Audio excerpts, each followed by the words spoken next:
You're even jumping, which I imagine, are there people begging you not to go Yes, off the ground? yes. My trainer's begging me. My wife, my daughter, Insurance company. my daughter said to me the other night, "Dad, don't jump." I said, "I got this, hon."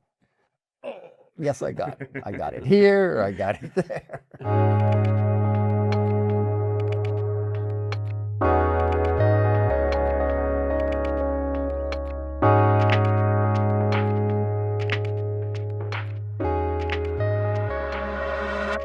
Alex Lifeson and Getty Lee, thank you so much for talking to me today. So great to see Pleasure. you again. Oh, for sure. Pleasure. It's great to see you. Yeah. It's felt pretty miraculous from the outside. How did it feel the first night when you were taking your places and with double necks weighing on your spine and smoke everywhere, and you knew what you were about to unleash on this audience? Last Sunday was a particularly nerve-wracking day for all of us. I think we all were trying to handle it because we were very well rehearsed, but there's no replacing opening night. It's a very different atmosphere, and I know Annika was tight, and I was, focused. Like before a show, I'm always a little tunnel vision, as you have to be, but there was a cumulative tense vibe. And then when we came up on stage and heard the crowd, you start to relax into it. And I was really proud of us that night because we did one of the best versions of that set that we've done yet. And also, we just were cruising. And I just kept saying to myself after each song, well, there's another one down. And then we go in the next one and go, that was pretty good. Okay, another one down. And I kept looking over at Annika to make sure she was cool and relaxed, and she was smiling. So I think we kind of found ourselves on that first night. I really think it was just one of those rare, great gigs. Yeah. Yeah. It's funny when we walked up on stage, the film is still running and we're behind the screen and just getting ready. And I was surprisingly, not really that nervous like I expected to be. Normally I'd have butterflies and, my heart would be racing, but I was relaxed. Just, yeah, I got this. I got this. And I put my foot on the volume pedal. It was for Xanadu to get started on Xanadu. And then the screen went up, the lights came on. It was like, "Ugh." Oh, there's people out I there. couldn't see the neck, and it was like, oh, Yeah, okay. because we were drowning in fog. Fog. It was a little Yeah. spot. It's like the Yeah. fog was Yeah, like, yeah, okay, yeah. there's a lot of fog. I can't. So I have a little mirror on the bottom of my stage so that I can see Annika when I'm Oh, that's doing interesting. pedals. So I like to be able to look over and see her. And the fog completely and I was in there Yeah, blowing the. yeah. The next day, Ged said to me, you can just blow it away because it's very, very light, that vapor, and you can just blow it away. And it was like, oh, genius! Of course, just one little puff, and it. Yeah, there's it my disappears. pedals. There it is. You mentioned looking back at Annika, but it also is like I was struck by the faith that you guys had in her from the first minute. You never like needed to be checking back on her. You had this, for someone brand new to the band and then under these very unique circumstances, it seemed like you had an unusual amount of confidence that she just had it. Well, I don't think we ever, in my history as a musician, I don't think I've ever rehearsed that much Yeah. as an individual and also as a band. Of course, we needed to because it was a monumental task. I mean, not just to learn one set, one show, 4 shows, over 40 songs she had to know. So it was a really tough year for her, and she worked really hard. And in the last month and a half before the tour started, I think at one point we did the show 24 times in 27 days. Yeah. Okay, That's so a lot. we were well rehearsed. And towards the end of rehearsals, you start making all these goofy mistakes. And she would make goofy mistakes. And I would look at her and I go, "You okay?" And she goes, "Yeah, it's just my brain." And I said, I had a little pep talk with her and Lauren, and we said, look, when you over rehearse, you get rehearsal brain. Rehearsal brain is that you've played the song so many times that you're not excited by it anymore. You're more worried about it. And so you're overthinking it. And you make dumb mistakes because part of your brain is bored with the song. And all it takes is one human being to walk in the room and it's like, whoa, we have someone to play for. And it changes everything. So I said, and just remember, forget about them out there. You're playing for us. We're playing for each other. Let's have a great time and we're going to have some fun. Yeah. And so that helps, it helps. And it's reinforcement, reminding her that we have faith in her. And she knows she's a pro and she rose to the occasion on opening night. I mean, she was magnificent, I thought. I'll ask her about this, but she apparently, I didn't see it live, but people noticed it in the video. There was a moment when she actually almost dropped the drumstick right at the beginning of Xanadu and recovered like magically without missing a millisecond. But I can only imagine the terror of that and the this is how it's going to be. Yeah. Like right at the start. And the sort of heroic thing to just be like, I'm not going to let that faze me in the worst possible moment. It's just kind of remarkable. The whole thing is remarkable. Yeah. Obviously. It is. It's been a long time since we were on a stage, and we worked so hard and we put so much of our heart and soul into shaping the show and perfecting our parts, and working on being ready. And you just never know when the curtain goes up. You just never know which version of you is going to arrive.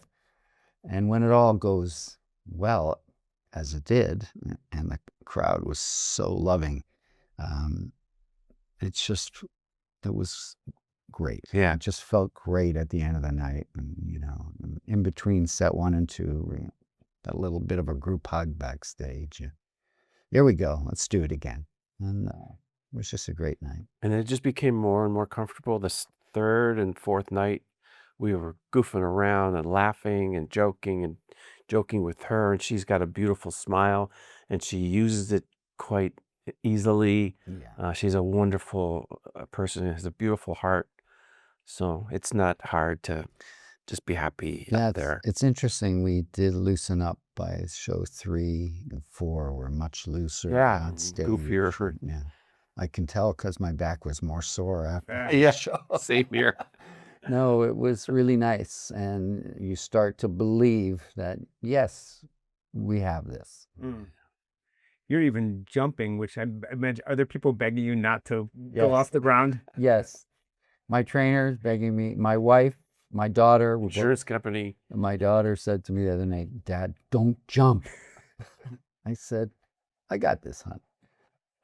Yes, I got it. I got it here, or I got it there. And Alex, we were saying, as you said, night 3 and 4 much looser. You were moving around more. Something kind of clicked for you where you felt something felt different.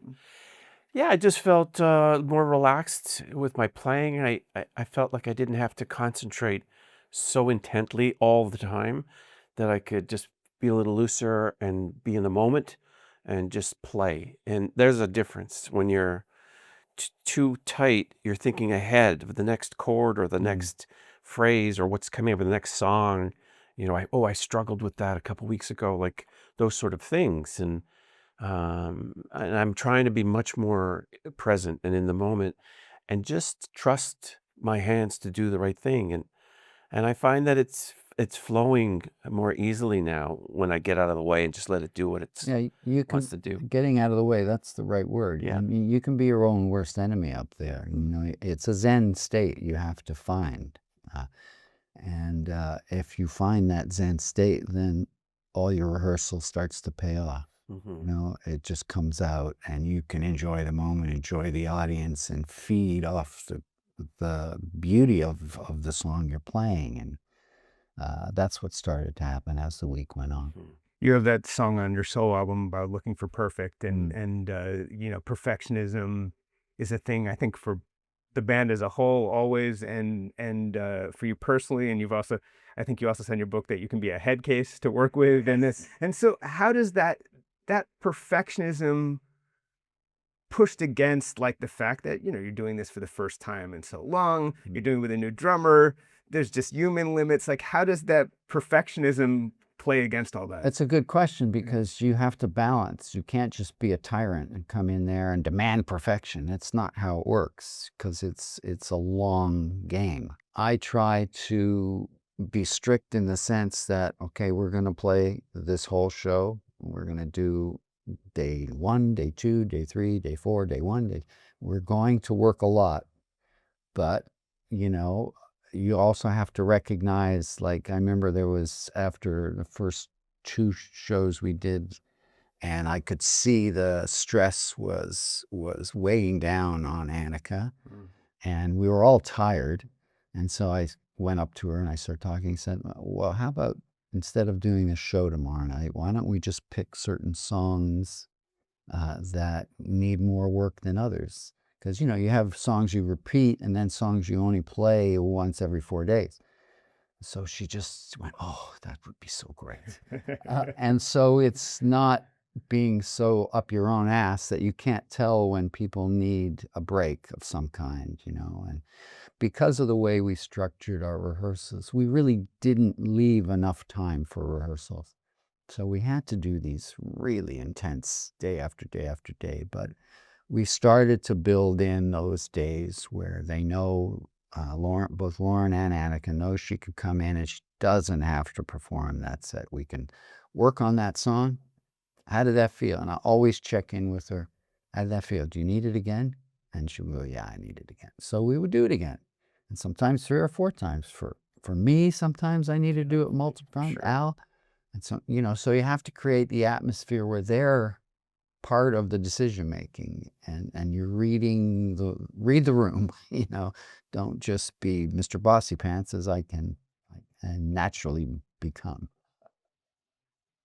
You chose not just to do this, but to do perhaps one of the most ambitious versions of this that one could imagine, almost to the point of like masochism or sadism, depending on which part. But, you know, all of 2112, you know, all of Camera Eye, all of Moving Pictures, you know, 4 different set lists. Many you went back to, you brought A Farewell to Kings back for the first time since 1979. You're singing Anthem, which is at the like all these hard things. What was the thinking behind not just doing it, but taking it to level 95?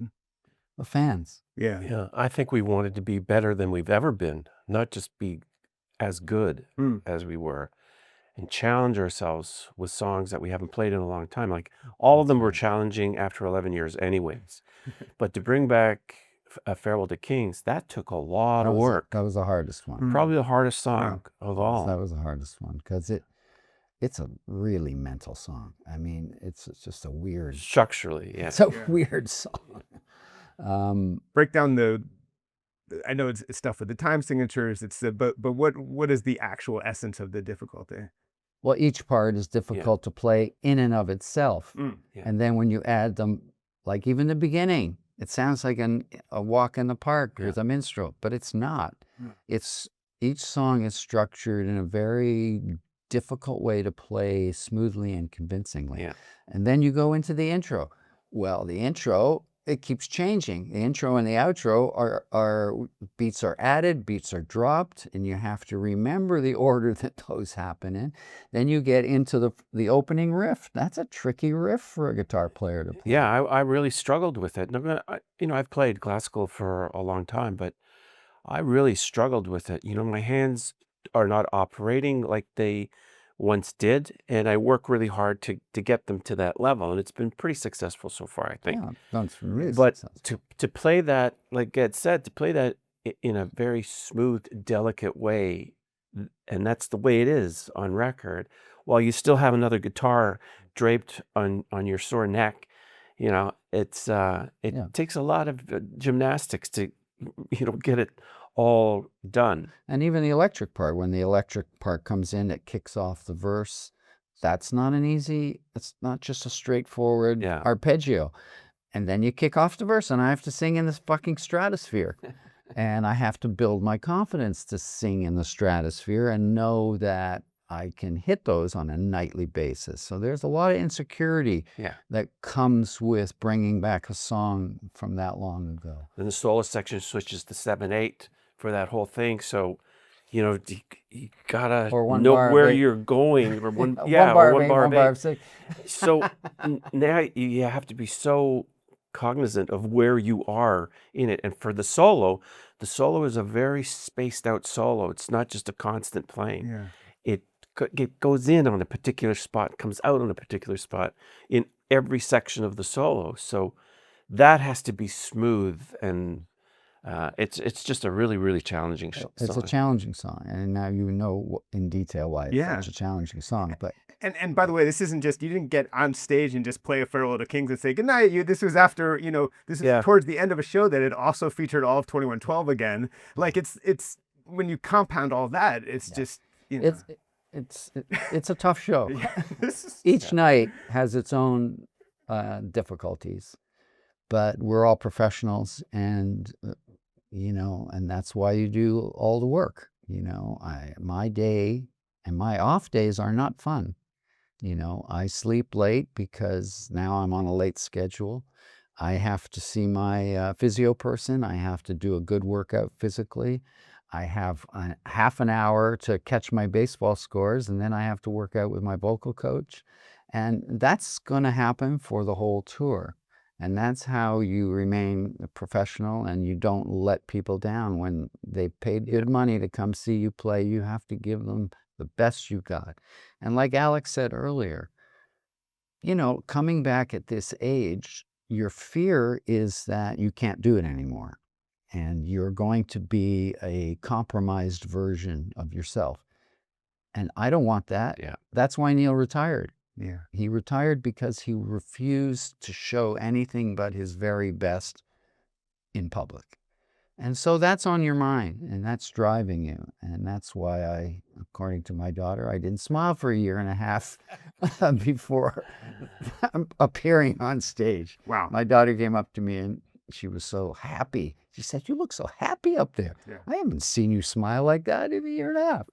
I'm like, "Really? Am I really a grump?" But it's not grump. It's that I had to go into tunnel vision to prepare myself for this job. And so not to let myself down, not to let the public down. And I know Al went through the same thing. And I know Annika that was a huge yes. When she said yes to joining our band, that was a big yes. I don't think she fully understood the magnitude of that yes and the amount of work.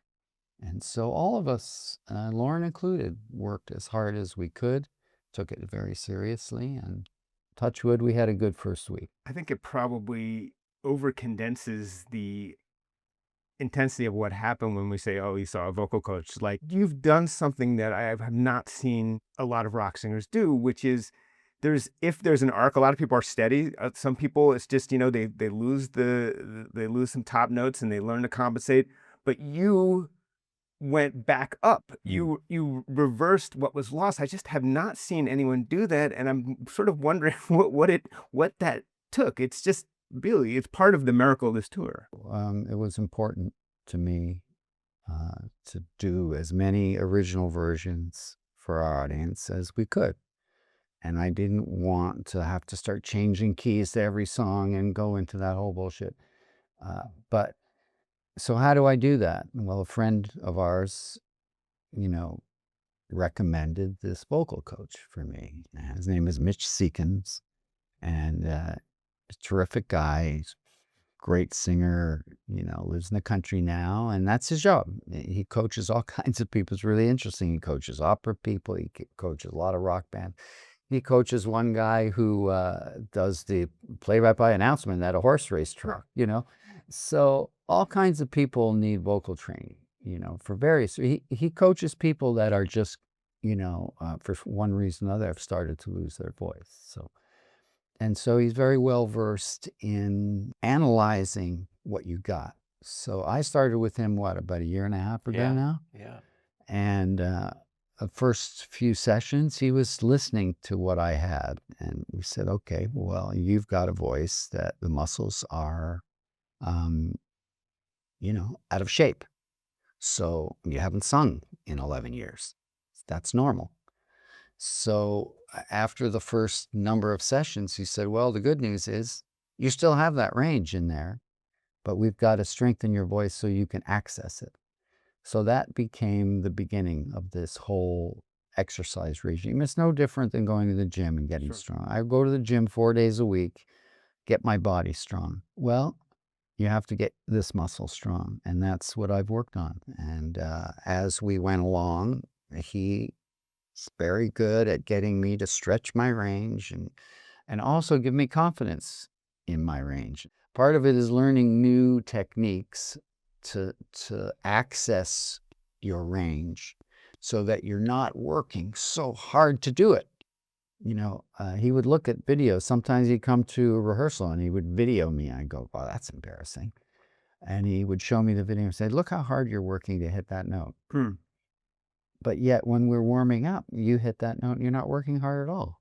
So you have to learn while you're standing there to breathe at the right time. That's more than half of it. And to position your vocals and to, take a more forensic look at how a voice makes a sound and apply it. So it's been a year and a half, but it's paying off, and I'm pretty pleased at my progress. I think if I keep working at it, it'll keep getting better, I think. I hope, and I have to stay healthy. And I live in scarf, sweater. I live in constant fear of a cold. Yeah. Because once you get a cold, the irony is when I first started working with him, I had a cold. And of course, we couldn't do the same workouts that we do now. So, but he taught me how to handle a cold as a singer. And he's got so much experience that just learning a lot, and that's a nice thing. I imagine you're hitting notes that you yourself couldn't imagine would be accessible to you again. I thought, there's no way I can do that song. There's no way I can do that song. I can't hit those notes. And he would listen to them and he'd go, well, that's an E. That's high, but you can hit it. You're doing E in warm-ups. And this is not E. This is an octave above everyone's normal.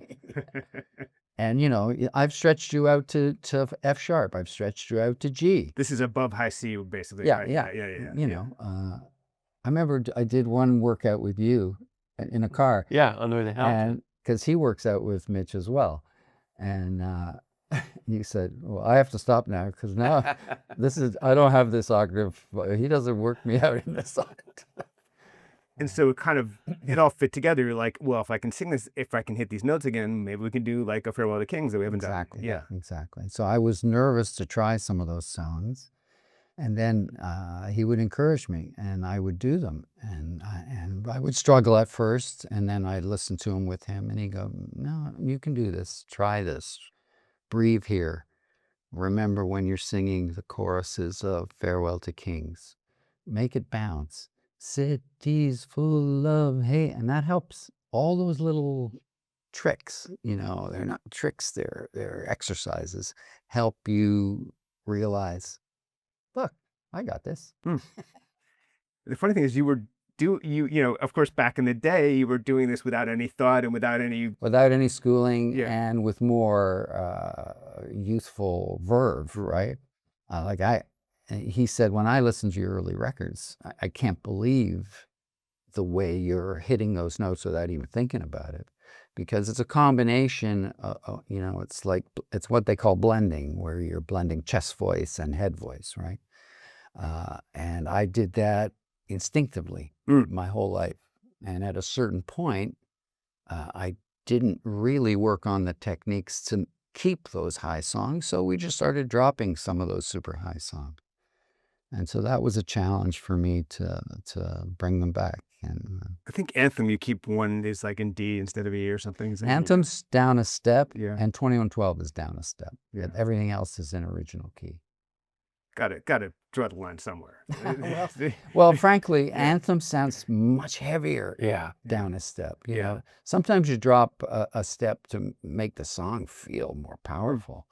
And although I could do 2112 in its original key, I think it just sounds heavier like this now. Now, it's partly an excuse and partly the truth. So, yeah, both of those songs I don't think have suffered. We wouldn't, like, we were going to drop Kings originally. Was it Kings? Yeah.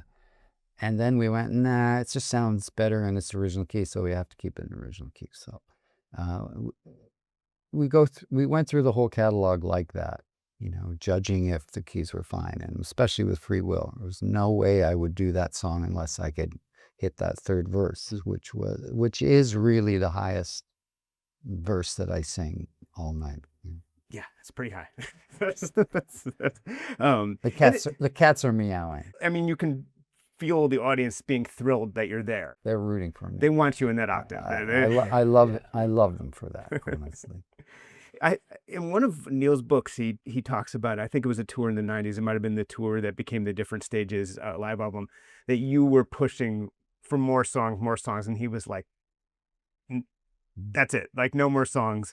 And and even now, like you hit Annika's hard drive limit. So there is that, like, you can't stop thinking big thing is very real. Like you're always going to push it to the absolute limit of possibility. Well, it's how I'm built, I'm crazy. I love being ambitious. I love trying to exceed what my own expectations of myself are.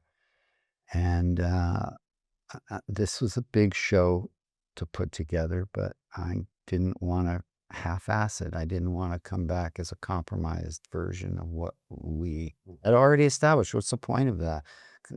Let's go out on tour and disappoint 80,000 people in Los Angeles. Yeah. No, it's not acceptable. So I just have to be myself. He has to be himself, and we pushed Annika a lot. And I remember when we told her we were adding Bytor to the set, and she went, "No, Enough." Alex, are there points where you almost curse your younger self for inflicting some parts upon you? No, not really. Like Ged, I like the challenge. I like to try to meet that standard that I set in those parts. It's unique to my playing. It's unique to my composing. I feel proud of the work that I've done to make, my part of the band. So I like the challenge, the solos particularly. A lot of them are very difficult. Some are just difficult because they're not difficult, and they need the right approach, the right temperament. The Past is such a simple solo that's so beautiful. It's simple, yeah, but it is beautiful. it has to be delicate in a way and emotive, and it has to have this crescendo. It has to go to a positive place. So I mean, it was really hard for him to get ready for this tour because he's battling genetics and he's wrestling with, because he's crazy. So, of course, he's got this fucking incredibly complicated setup of pedals and sounds just because he wants each moment of the song to be true to the original moment of that song. So he really tackled a lot. And we were watching from the sidelines going, poor guy. He's like, I'll be ready in 5 minutes, and then Yeah. 30 minutes Every and you're day. waiting to do the song. But it was constant tweaking on. he got there, Yeah. he got there, and with persistence and diligence. We have the technology now to do those sort of things, so I really embraced it. But it requires a lot of attention and a lot of work, and I was tweaking. I still am. Like, I go in early, and there's always something that I want to just get a little bit better. And I like it. That keeps me going. And that's the See, kind of the way my brain He's such a fucking works. guitar player. Yeah. There's an old studio joke about guitar players where the guitar player is in getting his sound and the producer goes, "That's it. It's perfect." And the guitar player says, "Okay, I'll change it." Yeah. Yeah, that is true. The journey that you went on to being clearly happy to be up there and happy to be doing this. May 2024, we spoke, and you said that there were both physical and emotional reasons at that point that you didn't want to tour. And you said the physical was the easier part, but the emotional was the harder part. For the physical, you went to like a wellness clinic in Austria. Right. I had, I had problems with my digestive system. I had a couple of surgeries. They didn't go particularly well. The first Mm. one failed after a few years, and the second one had to cut through all of that failure. And I had terrible nausea for about a year and a half, and really, really struggled with so many things, eating and Yeah, like um, the food was digesting very yeah, I have slowly, right? gastroparesis, Yeah. so very slow motility. Food hangs around for 10 or 12 hours in my stomach before it starts to move. So it requires a completely different approach to eating and awareness. And a really good friend of ours told us about Viva Meyer, which is a clinic in Austria. And Ged decided to come along. They provide such great treatment, particularly for digestive issues. And they really set me straight. They taught me how to eat, what to eat, when to eat, all of those things, and a lot of other wellness treatments Mm. just to get the body in shape and feeling good. I lost about 30 pounds, Looking. and I just feel so much better. I have issues from time to time, usually my own fault, but I know how to deal with it now, and I can recover from those little moments. That was a big part of getting back in shape.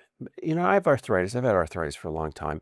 I've been very proactive with my treatment, so I just work around it. I make sure that I work on the treatments daily. We have a therapist that travels with us. We get my hands in shape and all of those things. So you just work through the problems. Everybody has problems. You work it out and you move forward. Emotionally, it was a little different for me to get excited about touring again. I really felt like we were done. There were aspects of it that I missed, but there were some that I really didn't miss. You could feel like a hotel room is prison when you're in there and you have no place to go, or you don't have the motivation to go and do things, to go for a walk or go to see go to a museum or do something outside of that space. And after a while, you're tired and you don't really want to. So you sit there, on the edge of your bed with the remote in your hand, going back and forth, watching CNN or whatever, and that can be a lonely place. And you know, I, I didn't know if I really wanted to do that, and I felt that we had a really great legacy, and we could sort of live on that. But when Ged and I started talking about doing the tribute for Neil and our history and how much fun it is to be together and to play together. And uh, I thought, maybe there's a chance. Let's see. And then we started getting serious about it. In fact, when we were at Viva Meyer, I set up a little studio in my room and we practiced there. We rehearsed Yeah, I went all the with him. songs. Yeah, You know, both times. when I heard he was going there with this friend of mine, I said, "Well, I'm going to go with you, like moral support." But boy, it changed my life too. Yeah. I mean, it was such a great experience for me. It really helped me. And so we like, how are we gonna? I mean, it's a very simple place. It's Yeah. a medical clinic. Not fancy. It has a few frills, but it's not a fancy joint or anything. So he said, "Well, I'll just bring my studio gear from home, and we can get some instruments from a local music store, Yeah. and we can just jam." And so we ended up jamming every day, Yeah. and at 4 o'clock, after we'd done our treatments and starved all day, Yeah. and, there's no booze, there's no caffeine, No so music in the building. yeah, it's very gentle, calm place, and we would play for an hour and a half every day. Yeah. And we started really getting into it. Yeah. And then when you combine that feeling we were having with the fact that he was feeling good, I think that's what Yeah. convinced him that maybe we should Yeah. Mm. think about this. Alex gave a bunch of interviews where he was just like pretty adamant about this. Yep. Where every time you saw that, how did you take that, and how did you kind of grapple with the disappointment of seeing that he's saying this stuff and publicly, and try to understand if yeah. he's sending you messages that way too in a possible way? Well, Alice is great at saying one thing to your face and then saying something else in public. I'd be like, oh, that's interesting. Yeah, I kind of do that. It's like, okay, I didn't know he felt that way. So, So what was pretty going- strong feelings there, Al. Was it that you were playing out your internal conflict between the things you were saying to Ged and the things you were saying in interviews? It was like, Well, yeah, maybe, you when you do an interview, you're just in a different Yeah. sort of space, and I tend to speak pretty openly. Sometimes I don't put my thoughts in the correct order. I don't really say what I really mean. Like talking about keyboards in the past, I always come across as being very negative about it. But in fact, I think it was a really important part of our history, and I love the sound. I love those records. I just didn't. I have to pay him now for saying yeah. No, I just didn't express myself in the right way. And often I'll read an interview and I go, that's not really what I meant. But Yeah, yeah, but those feelings were real. Those And- feelings were and, real. And that was Yeah. fine. yeah, I mean, I understood. I know this guy, I know you did. I know you did. and I know what he meant. Yeah. But maybe with this, maybe I was trying to send a bit of a signal. Maybe I wanted to create this wall that I didn't have to climb over by saying, oh no, I don't want to be in a Rush tribute band and blah, blah, blah, blah, blah. But when we sat down, this was not about being in a Rush tribute band. This is about being Rush in one of its best forms. And that was a whole different kind of thing. Was there a moment when the switch really turned for you and you're like, okay? Probably last Sunday. No, seriously, with 14 months of rehearsal, it was difficult. And there were times, like in the last month of rehearsals, there were times I was sitting on the edge of my bed thinking at 2 o'clock in the morning, Def, I made the right decision. Like, can I do this? And that's part of that whole rehearsal syndrome. Sitting on the bed, can I play? Am I good enough? Self-doubt and all this stuff. And, and I changed, like I was telling you earlier, changed things in my life, some habits that I loved dearly. And just I wanted more focus, and I wanted to feel better and more complete. And how am I going to handle that when I really need to be able to handle it? And it wasn't really until Sunday when we played that gig that it all kind of came down this funnel and spilled out. And it was at that moment that I thought, yeah, this has all been worth it. And this is where I really am happy to be. I'm tired this week. I'm tired. Not too bad. I'm tired, but I'm really seriously happy. So, It's I know how he feels and how he's felt for a long time. We're friends. We're friends first. But it's not, when I heard this thing about the tribute, I'm like, they're your songs, motherfucker. It's not a tribute band. We own those songs as much as we did with Neil. Yeah. And they're part of us. They're part of your soul. They're part of your heart. And when we started playing them together again, that kind of woke up in Al. mhm. So, I mean, why do you do it? It's a test, in a way. It's howling at the moon. It's saying, I'm this age now. Can I still do it? And those moments of self-doubt that you're describing, of course, we all have those. Annika had those, and she's much younger than us, Yeah. apparently. That's just being a human. You always doubt that you can stretch and play at your apogee. Can I play at my apogee? I didn't play bass on a regular industrial level for 10 years. I was playing. I thought I was in shape because I would go down the studio and I would play one of my zillion basses, and I would, this is a great bass. And you think you're in shape. You're not. That's not playing shape. That's not touring Yeah. shape. Not until you get calluses on calluses on calluses do you realize, and your fingers are sitting there at night sizzling, that's getting in shape. So I had already made the decision before Al agreed to do any tour to get my fingers back in shape Yeah. because I had just finished my third book, and I love doing books. I just found a different part of myself in those books. But I just put the baseball book to bed, and I said, well, what's next? I don't like not having a project. I'm not happy if I don't have something to engage me. And I thought, right, time to write some lyrics, time to get your fingers in shape. Okay. And that's what I was starting to do when we started to jam again. Mm. And then it kind of, we sparked. Were you very loosely thinking, well, if I was going to do it, I guess it's going to be a solo album and maybe my first solo tour? Yeah, I was thinking, I'll get Al over, we can jam. And that was the reason you first came over. I thought, well, maybe we can write together, but I wasn't convinced that all of those lyrics were appropriate for us. And some of them are really personal. So I thought, well, maybe it's time to think about another solo album. And I don't know if people think in terms of albums anymore or an EP.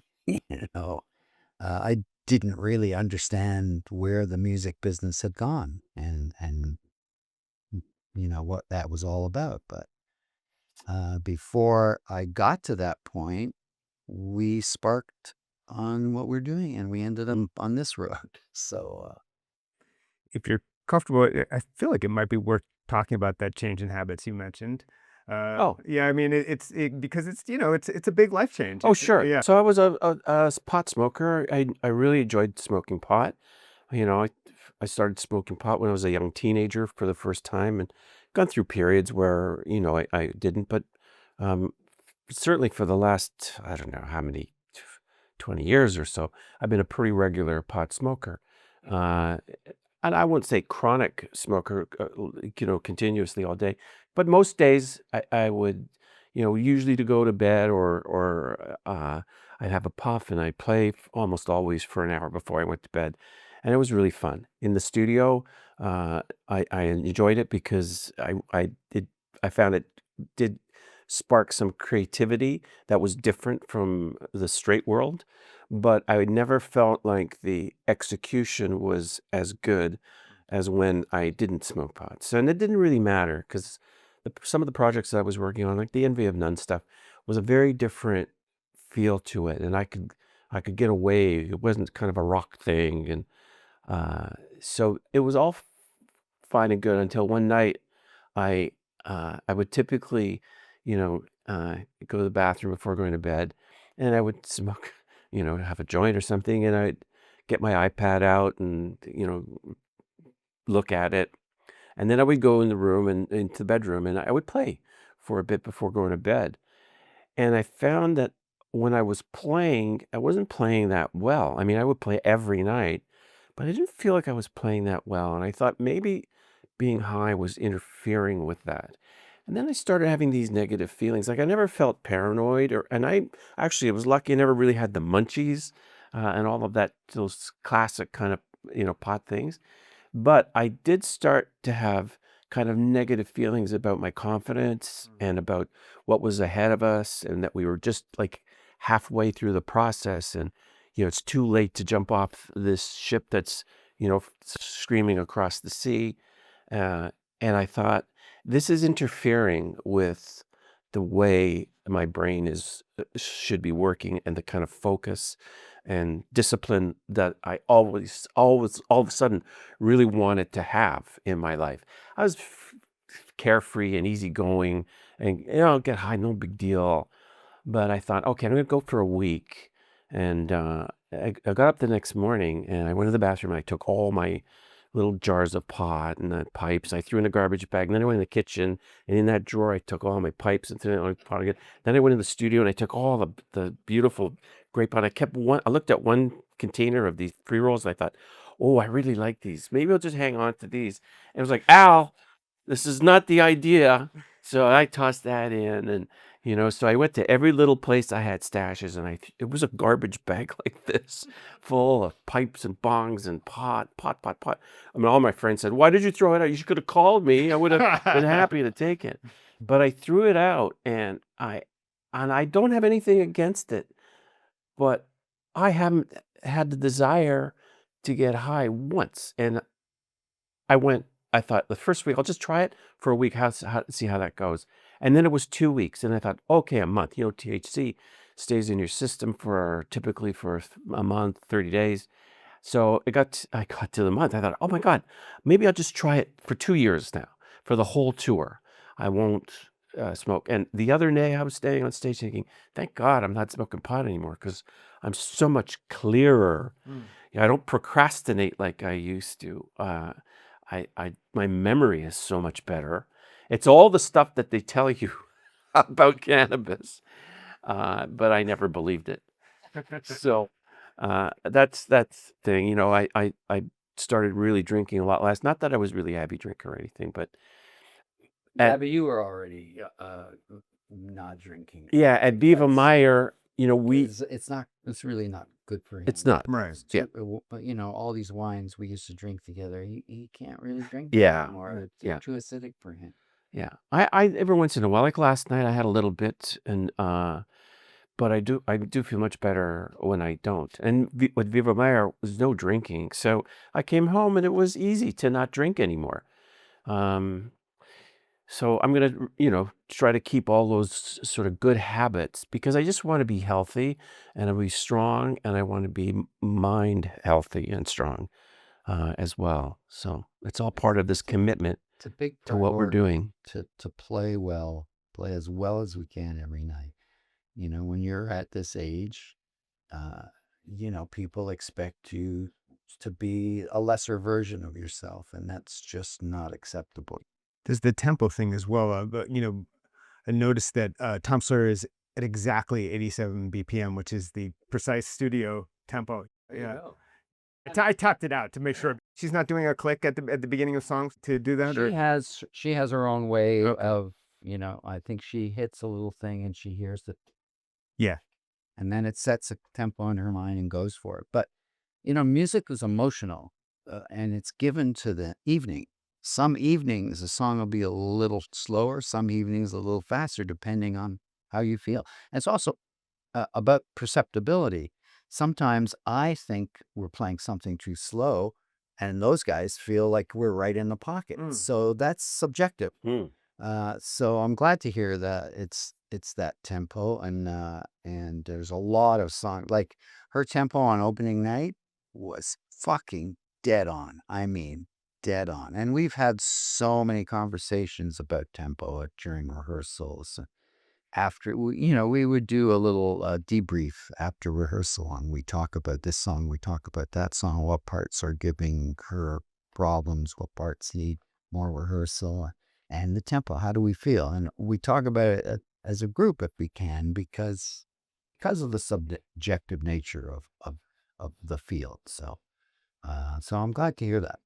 I mean, it's also like some bands as they get older do slow down without realizing it. And sometimes the song is better Yeah. to slow down a bit. Like, one thing that bothers me about some of the early Rush songs is they're so fucking fast. And so you pull those back a little bit and the song gets heavier. Yeah. It still feels like the song, but now you're playing a little more powerful version of it. And I think that's completely acceptable. And at our age, having played with, I hate using that phrase, by the way, but having played those songs for 50 years, sometimes there's a slightly better arrangement for that. Yeah. And that's more appropriate for the period of life that we're in, because it's our songs. And if we want to interpret them a little bit differently because it's a different time, that's cool, as long as it still feels essentially like the song that those fans love.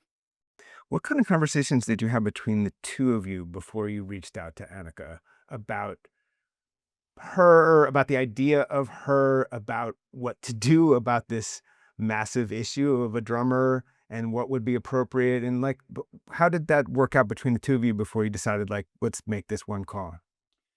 Well, to be honest, we didn't really talk about drummers much. right? Yeah, I don't think We so. didn't really talk about it much until he had gone through the clinic, and until we sort of looked at each other and said, if we're going to do this, we need a drummer. Yeah. Honestly, that's kind of the way it was. Yeah, I guess so. And I mean, everything we've said in our little stupid videos about it is really how it happened. How do you replace someone who you can't replace? And as I mentioned earlier, I had my tech Scully had been also worked for Jeff Beck when I was not touring. He was working for Jeff, and he came back after one tour, and he was raving about this drummer. And so I looked her up back then, and I started watching her videos. And I was like, oh my God, she's so good. She's so interesting. She's got such charisma, personal charisma and flair. And I just kept it to myself. And then when we got to that point, I brought her name up. And he had some other guys that he was thinking about might work for the gig, but we really didn't have an in-depth discussion about it. So I asked Alex to go and listen to some of Annika's stuff, and he came back and said, wow, I see what you like about her. She's really good. So I said, should we reach out to her? Like, we were like, we didn't really have management at that point. We didn't really have plans per se. We were just starting to learn about what's the state of the music business in 2025. It was overwhelming. Yeah. So we just tried not to take too much on. I guess I had talked to some people in the business that were potential, management people, but so I said, should I get Scully to reach out to her? And he did. I wanted to do that. And then we got on a Zoom call with her, and she was great. And I said, would you like to come to Toronto for 5 days and just jam and bang it out? It's like the opening video. Do you want to jam? And she came up, and we really didn't consider anybody else. Yeah. And the thing that she shifted the last day that you guys have talked about, where something locked in, where you're like, oh, this is going to work. What was it? What was the thing that she figured out? Feel. Yeah, early on. It was a feel of, for example, in Tom Sawyer. Tom Sawyer feels like Tom Sawyer because of the attitude that Neil has with the snare, with the hi-hat in particular, and the bass drum beats and how they interact, and the tension that he creates laying on that backbeat. And she comes from a kind of a fusion world beat, really interesting world of music that doesn't play like that, doesn't have any reason to play like that. So it took a few days of us talking about those songs and sitting down. We have a good friend who's our lawyer, who's also a drummer, and he would come down, and his insight was really valuable, because when we were trying to listen to Tom Sawyer, for example, and explain that interplay, nobody explains it better than another drummer. Yeah. So a drummer talking to a drummer is like another language. And so, and she was like listening. And so Subdivision, same thing. There was a different feel. She was bringing a lot of extra grace notes, which is completely appropriate to the style of music she came from. And I don't think she fully understood what her mandate was. We asked her to learn these songs and come play them. So she didn't know how much of it was, she was free to play whatever the fuck she wanted, and what parts were supposed to be sort of Sacrosanct. Neil's part. Yeah, sacrosanct. Exactly. Good word. And so once that message reached her, she approached listening to the songs in a very different way. And of course, she's more than capable of doing that, but she had to change the way she plays. And sometimes that hurts. You're a drummer, getting up on the hi-hat in that way. And she realized I can't use these cymbals to play songs that Neil played because they're so different sonically and she got so knowledgeable in the nuances and the little things about Nia's cymbal work that, a lot of people don't realize set him apart as a drummer. So those things started to reach her. And on that last day, she incorporated just enough of them to make us go, whoa, she's just entered that realm. I remember one day in rehearsal, she said, "I like being a rock drummer. It's so different." And then, we had assembled a little kit for her, and we were sitting around, and we said, "No, you need more drums." Yeah. She said, "Yeah, I need more drums." And so slowly, every time she came, there was more drums. It was a growing process for her now. And I saw she was doing an interview the other day, and I think she said, I can't see myself going back to a smaller kit. Yeah. So congratulations. You are now a rock prog drummer. Yeah, the spirit of Neil Yeah. is there's no reason to think that the grieving process is necessarily over 5 years later, 6 years later. And you could see stuff happening emotionally on stage, especially the first night with those tributes. I mean, you're still in it emotionally. That's a celebration, though. Yeah. Now, It is, but I'm still processing. I have to sing his lyrics, and I feel very close to him when I sing a song he wrote. It's impossible not to unless you're kind of dead inside. Yeah. And even just talking about it sometimes, I can't help myself. It's hard. So there's a part of him that will never, that grief will just never completely disappear. But I would say there's only a couple of songs where I've had trouble getting the words out. Yeah. Was it especially when Annika is really nailing it, it is ever just genuinely freaky to look back and see a 42-year-old German woman back there instead of who you're expecting to see? Definitely. I was telling someone else earlier today that there are some times when she plays the hi-hat, it just, oh my God, it's just, I keep expecting to see Neil's intense mug back there, but it's this smiling,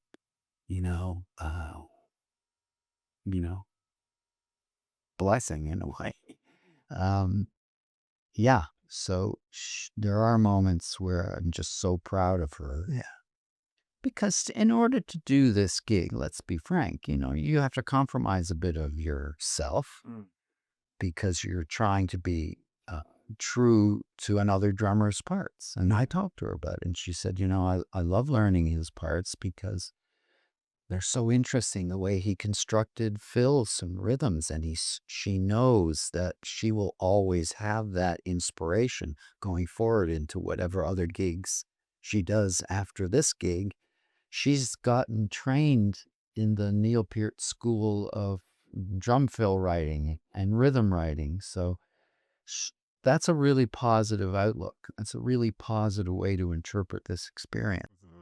I'm just very happy that she has that attitude, and she feels her job is to make us happy and to make our fans happy, and that's a sacrifice. yeah, it means a lot to her. I'm well appreciative of that. It's so great to see the audience really accept her Root for her. and Yeah. root for her. Yeah. They really want her to be a success. Has Neil popped up in your dreams, especially during this process?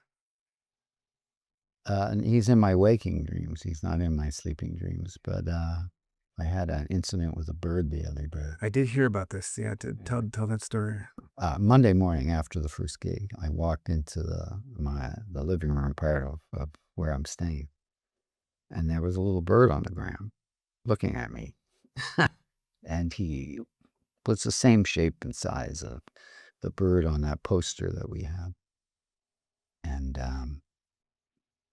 he flew towards me, and then he flew by me, and he flew around my bed, and he landed on the bed, and he turned and looked at me. It was weird. And then he flew out the window. And I thought, well, I'm not a big believer in mumbo jumbo weirdness, but it was, I don't know, it was special. Yeah. And so I got on the text and I was writing Al. I said, Al, the weirdest thing just happened. And as I hit send, I looked to the door and the bird had stuck its head in the door and was looking at me. I swear to God, Yeah. this happened. And then I looked at him and he flew away again. So that was kind of a waking dream, I guess. And yeah, the I love that story. the image you're talking about is this image that was done for you where the two of you are birds and then there's a third bird flying away. Yeah. Yeah. I mean, there was a lot of care done in just the tone of everything and just clearly to have the tribute, but to have the humor and not allow it to get too dark. Yeah, it's difficult because when we really needed to do a tribute was just when COVID had struck, and you know that story, and we got bogged down, and then we didn't have a band, we didn't have management, we didn't have a machinery to put on a concert just like that. It's not so simple. I mean, if you're the Foo Fighters, you have enormous resources and you are a functional current band. So, and what they accomplished for the Taylor tributes was unbelievable. I mean, it was masterful. It was beautiful. But we weren't able to do that. And we kept talking about it every couple of months. It was a weight that we needed to somehow pay homage to our missing pal. So the tone is important, and you want to be considerate of Neil's, widow, Carrie, and Olivia, and, make sure that they're involved in the process of vetting the images that we're going to use, and all that stuff had to go on. It had to be sensitive and had to be appropriate. We didn't want it to be funereal because we wanted everyone to remember him happily and celebrate the fucking amazing person that he was. So yeah, there's a lot of care and a lot of back and forth. We used a lot of different resources, and I'm very pleased with the way it's gone down for fans, and I think they need it. I think I heard that Carrie and Olivia were at a couple of the shows, which is yet another emotional wrinkle to everything. Yeah, they came to the first two shows, and we saw her after the second show, her and Olivia. And yeah, I think it's hard for them. It's very hard for them. They're still grieving, a lot. And so, we tried to be as respectful as we can to their feelings. And I think for them to sit through a show where we're, doing it again, that's hard. I appreciate the difficulty. Have you thought about using Neil's words? Because there are so many of them, and there must be unused stuff in something for the future, that there might be songs that could be written with stuff he wrote? Have not thought about it, to be honest. Not at all. I think right now it's tunnel vision. It's a good question, but it's not one that I can answer now. I just don't have any thoughts about it. When you were writing Clockwork Angels together, two of you, that there was a new kind of peak reached in that partnership.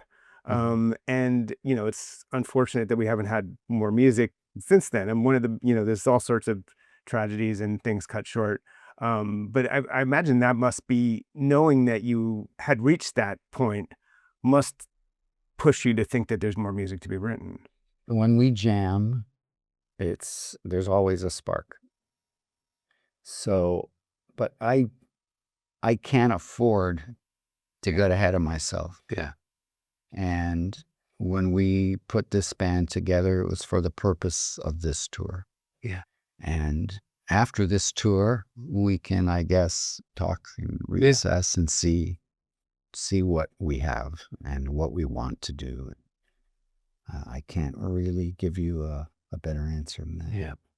What Rush means as a band, as an entity, I think has sort of been redefined, at least for me, over, in this century. I think that I've come to think of it as, in 2112, there's that line about the guitar, there's something here as strong as life, and there's, ever since you guys first came back after Neil had his tragedies and it seemed like there was not going to be a band, and then the band came back, and now you guys have come back again, and, you come from a family of survivors, and it's just something about serving a sort of life force and surviving and pushing through, and that there's so much life and joy packed into every song, like a career's worth for other bands of riffs and thoughts and, joy into each song. And there is something, I think, maybe profound going on stage about a celebration of, not to get too corny, of like life itself seems to be happening between you and the fans, and between, I just wonder if you've thought about the meaning of what you're doing on a sort of broader level. I haven't, but I feel it. Yeah. I feel what you're describing. I feel it on stage, and I feel it from the crowd. It's beautiful to see everybody so joyful, because these are not joyful times that we live in right now. And it's a bit of an escape. And I look at our audience, and it's like a family reunion. The whole family's together for this big picnic, and there's lots of high-fiving and laughing and crying, and it's a beautiful moment in time. What I was thinking about the other night was that people are responding to this tour because they need something that's going on here. And maybe that's what you're talking about. And maybe there's not enough of it right now in the world, and in the shape of a rock band, and we are a rock band. Yeah. And there are not a lot of us, that are still going. There's some great ones, but we are a quirky rock band, but we are still out there trying to rock. And so maybe that's what I was sensing the other night when I was thinking about how the audience is appreciating it. You said, what a bonus. You said, I never thought I'd see this again. What a bonus. And the bonus is sort of implies like it's almost like an afterlife of the band. That it's like you got what you could hope for, but now you're in sort of extra innings. Yeah. Extra innings. Yeah. I do feel that way. Yeah. I very much feel that way, that we are the luckiest people in the world that we can put a show together like this, and it's so well appreciated, and those people are just rooting for us out there. Yeah.